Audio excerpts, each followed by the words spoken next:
Est-ce que la technologie ne prend pas à un moment donné trop le pas sur le rapport humain? Alors c'est une excellente question et c'est une grande préoccupation, effectivement. Les médecins sont de plus en plus des techniciens et il faut faire très attention parce qu'on est face à des patients.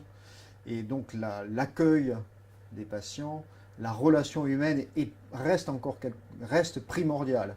Et se réfugier derrière la technologie pour soigner les gens, c'est faire fausse route. Parce que bien sûr, nous avons besoin des moyens techniques et tous les moyens modernes pour soigner et guérir les gens, mais il ne faut pas oublier qu'on s'adresse à des êtres humains et donc il faut les accompagner psychologiquement, il faut les soutenir, il faut leur expliquer, il faut partager l'information et de façon à ce qu'ils comprennent très bien ce qui se passe et qu'ils se sentent en confiance, soutenus, pas simplement soumis à des techniques auxquelles il est difficile d'adhérer si on ne comprend pas.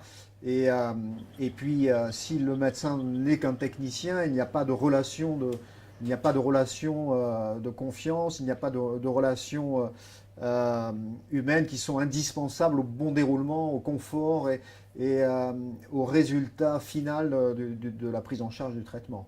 On les voit quand même 5, 6, 7 semaines, donc tous les jours. Donc à la fin, on les connaît un petit peu. Et c'est vrai que des fois, s'il y a des gens qui nécessitent vraiment beaucoup d'écoute et qui vont pas bien, on leur propose de voir la psychologue. C'est ce que j'allais vous demander.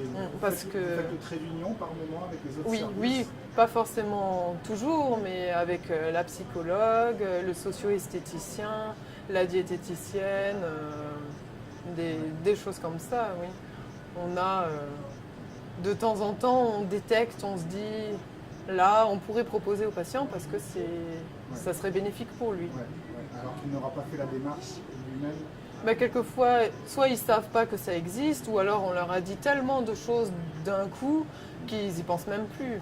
Il y a l'assistante sociale aussi qui, quelquefois, est très utile aux patients parce que quand on a une maladie comme ça, tout est bouleversé dans notre vie. C'est bouleversé aussi pour nos proches et on leur propose de voir la psychologue.